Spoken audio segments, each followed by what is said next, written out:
Shalom teman-teman, perkenalkan nama saya Desi Regina Linu. Saya mahasiswa IAIN Negeri Kupang, Prodi Pendidikan Kristen Anak Usia Dini. Di sini saya akan mempresentasikan hasil materi tentang perkembangan dewasa awal, dewasa media, dan dewasa akhir. Teman-teman, pengertian dewasa. Dewasa adalah orang yang dapat menyatualisasikan dirinya, yakni dengan mengenali potensi dalam dirinya dan telah menerima dirinya sendiri.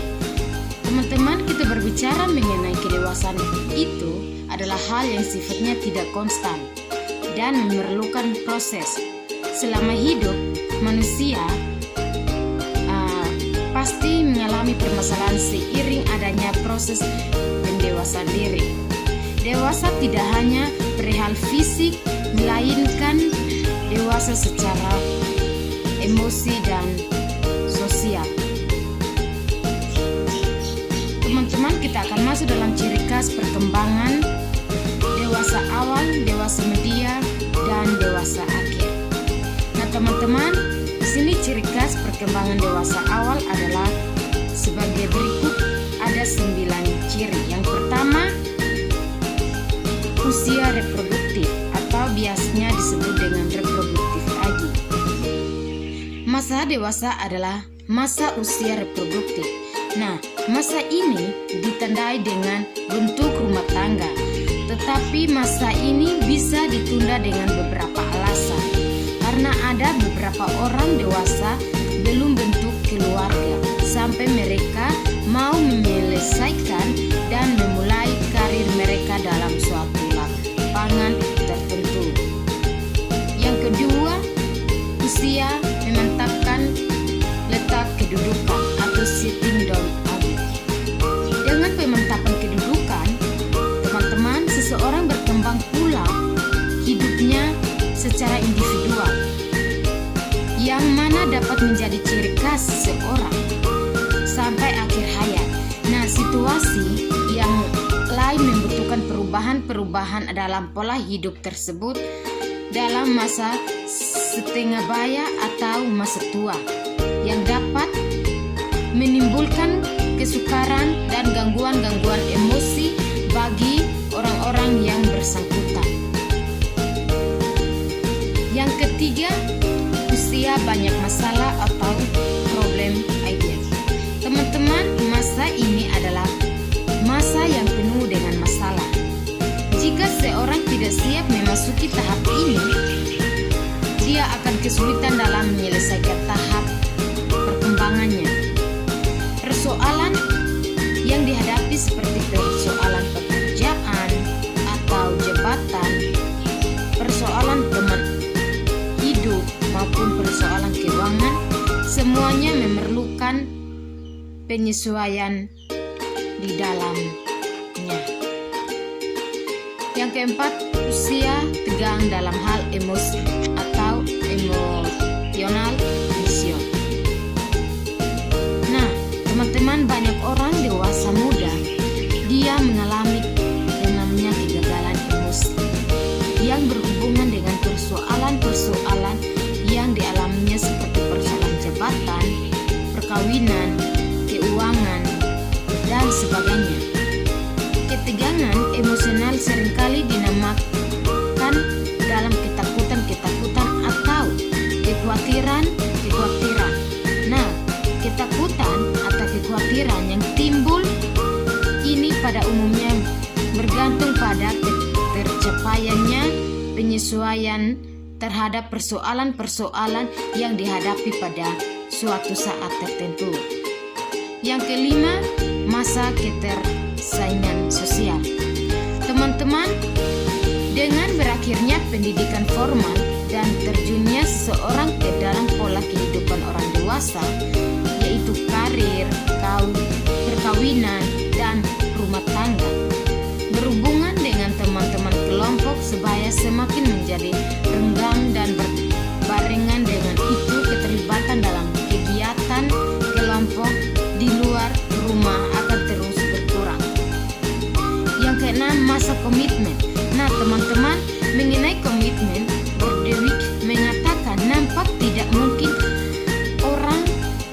mengadakan komitmen untuk selama-lamanya. Nah, hal ini akan menjadi suatu tanggung jawab terlalu berat untuk dipikul. Namun banyak komitmen yang mempunyai sifat demikian jika kita menjadi orang tua untuk selamanya. Jika kita menjadi dokter gigi, dapat dipastikan bahwa pekerjaan kita akan terkait dengan mulut orang untuk selama-lamanya. Yang ketujuh, masa ketergantungan. Nah teman-teman, masa dewasa awal ini adalah masa di mana ketergantungan pada dewasa biasanya berlanjut. Ketergantungan ini mungkin pada orang tua, lembaga pendidikan yang memberikan beasiswa sebagian atau sepenuh, atau pada pemerintah, karena mereka memperoleh pinjaman untuk membiayai pendidikan mereka. Yang kedelapan, masa perubahan nilai. Nah teman-teman, beberapa alasan terjadinya perubahan nilai pada orang dewasa adalah karena ingin diterima pada kelompok orang dewasa, kelompok sosial dan ekonomi orang dewasa. Yang kesembilan atau yang terakhir, masa kreatif. Nah teman-teman, bentuk kreativitas yang akan terlihat sesuai orang dewasa akan tergantung pada minat dan kemampuan individual, kesempatan untuk mewujudkan keinginan dan kegiatan-kegiatan yang memberi kepuasan sebesar-besarnya. Ada yang menyalurkan kreativitasnya ini melalui hobi, ada yang menyalurkan melalui pekerjaan dan memungkinkan ekspresi kreativitas. Ciri yang kedua adalah ciri-ciri masa dewasa media. Yang pertama, usia media merupakan periode yang sangat ditakuti. Nah teman-teman, diakui bahwa semakin mendekati usia tua, periode usia media semakin lebih terasa menakutkan. Pria dan wanita banyak mempunyai alasan untuk takut memasuki usia media. Di antaranya adalah banyaknya stereotip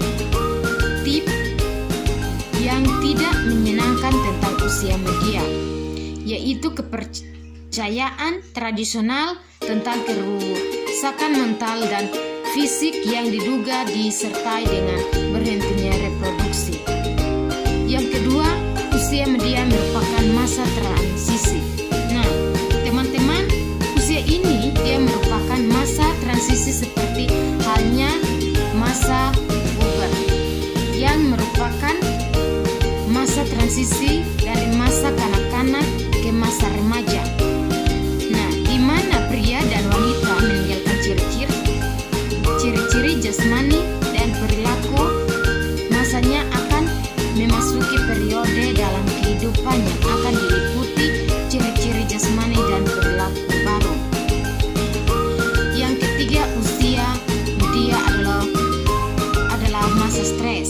Nah, teman-teman, bahwa usia ini dia merupakan masa stres, penyesuaian secara radikal terhadap peran dan pola hidup yang berbeda, khususnya bila disertai dengan berbagai perubahan fisik, selalu cenderung merusak homeostatis fisik dan psikologis dan membawa ke masa stres.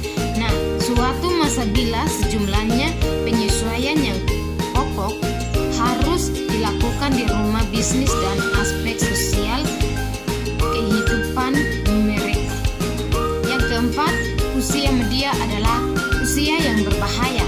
Nah teman-teman, cara biasanya menginterpretasi usia berbahaya ini, dia berasal dari kalangan pria yang ingin melakukan pelampiasan untuk kekerasan yang berakhir sebelum dia memasuki masa usia lanjut.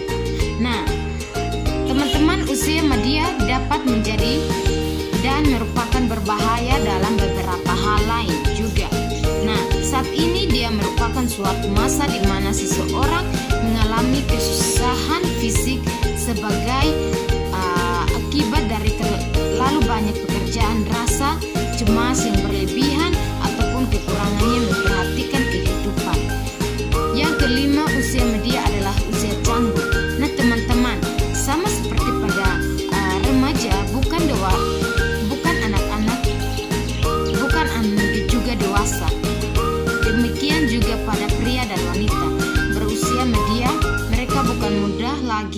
tetapi juga bukan tua. Usia yang ke-7, usia media adalah masa berprestasi. Nah, teman-teman, menurut Erikson, usia media merupakan masa kritis di mana baik generativitas atau kecenderungan untuk menghasilkan dan stagnasi atau kecenderungan untuk tetap berhenti akan dominan. Nah, pada masa media, orang akan menjadi lebih sukses atau sebaliknya, mereka berhenti atau tetap. Nah, tidak mengerjakan sesuatu apapun lagi.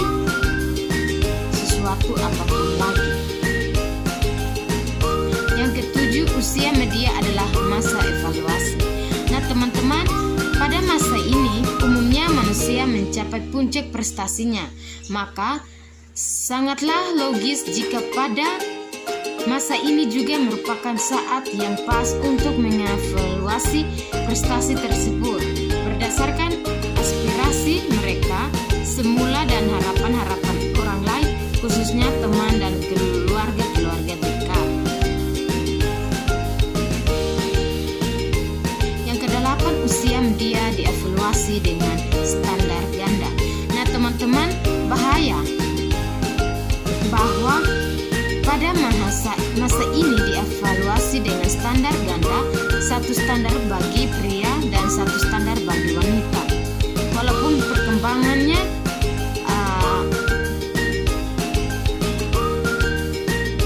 cenderung mengarah ke persamaan peran antara pria dan wanita baik di rumah, perusahaan, perindustrian, profesi maupun dalam kehidupan sosial, maupun masih terdapat standar ganda terhadap usia.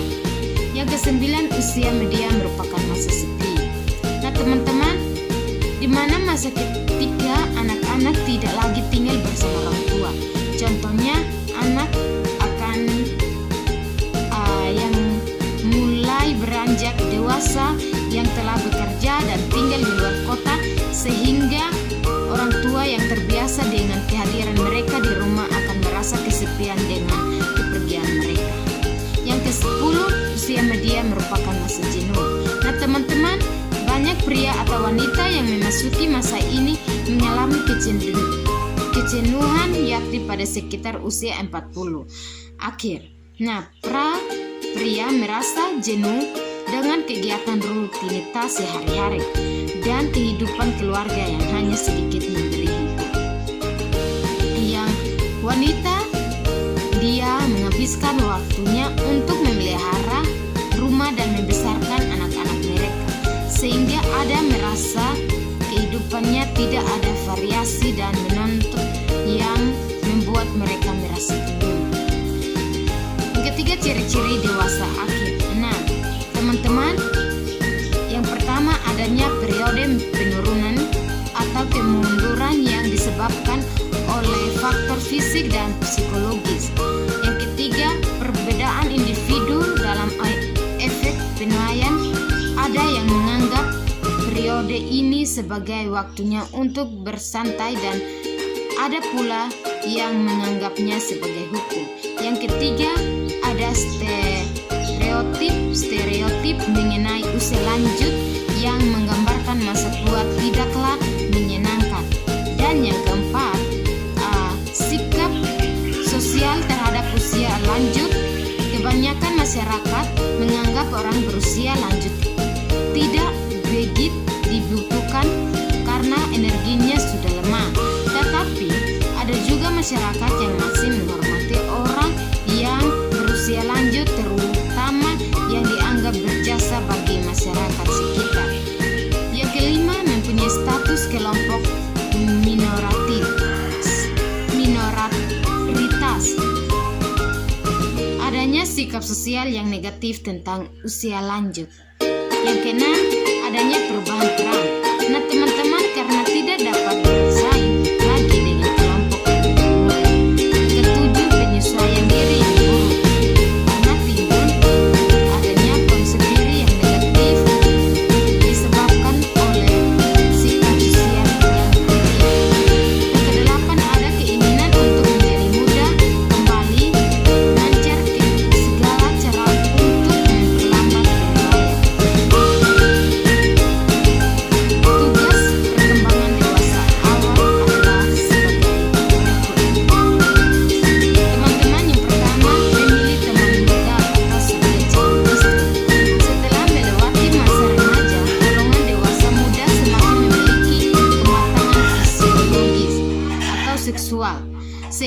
mereka siap melakukan tugas reproduksi, yaitu mampu melakukan hubungan seksual dengan lawan jenisnya. Yang kedua, belajar hidup bersama dengan suami istri. Dari pernikahannya, dia akan saling menerima dan memahami pasangan masing-masing, saling menerima kekurangan dan saling membantu membangun rumah tangga. Terkadang teman-teman terdapat batu sandungan yang tidak bisa dilewati sehingga berakibat pada penceraian. Ini lebih banyak diakibatkan oleh ketidaksiapan atau ketidakdewasaan dalam menanggapi masalah yang dihadapi bersama. Yang ketiga, melalui hidup dalam keluarga atau hidup berkeluarga. Masa dewasa yang memiliki rentang atau waktu sekitar 20 tahun atau 20 sampai 40 tahun dianggap sebagai rentang yang cukup panjang. Terlepas dari panjang atau pendek rentang waktu tersebut, golong dewasa muda yang berusia di atas 20 tahun. Yang keempat, mengelola rumah tangga. Nah, teman-teman, setelah menjadi pernikahan, dia akan berusaha mengelola rumah tangganya dan mengembangkan kehidupan rumah tangga dengan sebaik-baiknya agar dapat mencapai kebahagiaan hidupnya. Yang kelima, mulai bekerja dalam suatu jabatan. Nah, teman-teman, usia menyelesaikan pendidikan formal setingkat atau SMA, SMU, akademik atau universitas.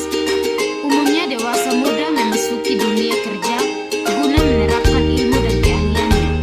Mereka berupaya menekuni karir sesuai dengan minat dan bakat yang dimiliki, serta memberi jasmani, masa, dan keuangan terbaik. Enam, mulai bertanggung jawab sebagai warga negara secara layak. Nah, teman-teman, warga negara yang baik adalah dambaan bagi setiap orang yang ingin hidup tenang, damai, dan bahagia di tengah-tengah masyarakat. Warga negara yang baik adalah warga negara yang taat dan patuh pada tata aturan perundang-undangan. Yang ketujuh, memperoleh kelompok sosial yang seirama dengan nilai-nilai pahamnya. Nah, teman-teman, masa dewasa awal ditandai dengan bentuk kelompok-kelompok yang sesuai nilai-nilai dianutnya. Salah satu contohnya adalah membentuk ikatan sesuai dengan profesi dan keahlian. Kita akan masuk dalam tugas perkembangan dewasa dia adalah sebagai berikut. Yang pertama, dia memantapkan pengalaman ajaran agama. Yang kedua, mencapai tanggung jawab sosial sebagai warga negara. Yang ketiga, membantu anak yang sudah remaja untuk belajar menjadi orang dewasa yang bertanggung jawab dan bahagia. Yang keempat, menerima dan menyesuaikan diri dengan perubahan-perubahan yang terjadi pada aspek fisik atau penurunan kemampuan atau fungsinya. Yang kelima, mencapai dan mempertahankan prestasi yang memuaskan dalam karir dan menetapkan peran-perannya sebagai orang dewasa.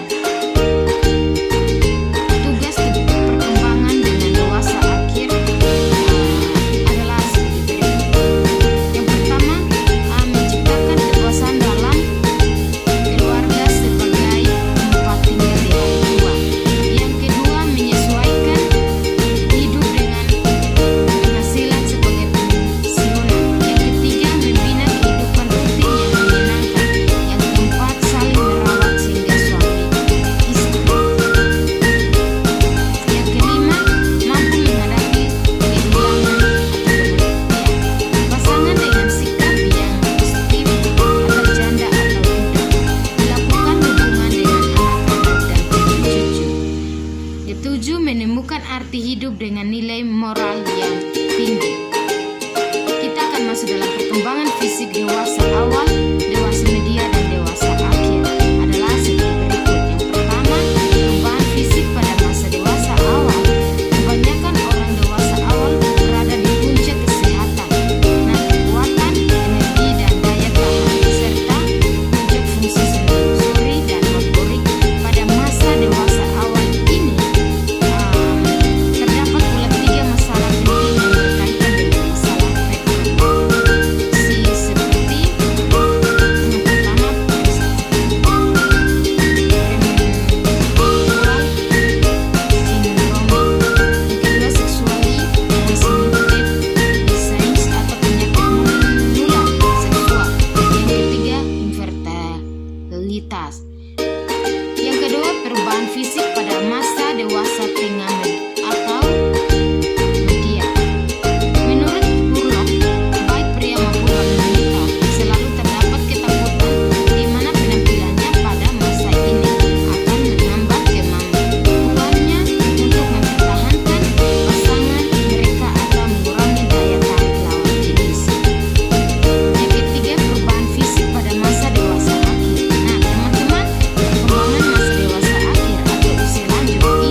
otak dan sistem syaraf, perkembangan sensori, sistem peredaran darah, sistem pernapasan, dan seksualitas.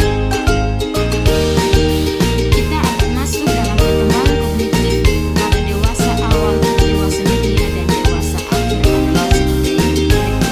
Yang pertama, kognitif pada dewasa awal. Teman-teman sekalian, melihat bahwa perkembangan kognitif dewasa awal dengan memperhatikan perkembangan intelektual dalam bentuk konteks sosial. Yang kedua, kognitif pada dewasa media. Pada tahap ini dia berkembang intelektual dewasa sudah mencapai titik akhir. Puncaknya yang sama dengan perkembangan tahap sebelumnya atau tahap pemuda.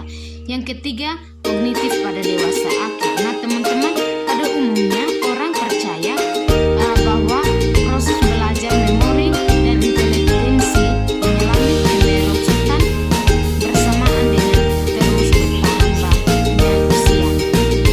Kita akan masuk dalam perkembangan sosial emosional pada dewasa awal, dewasa media, dan dewasa akhir adalah sebagai berikut. Yang pertama, perkembangan sosial emosional pada masa dewasa awal.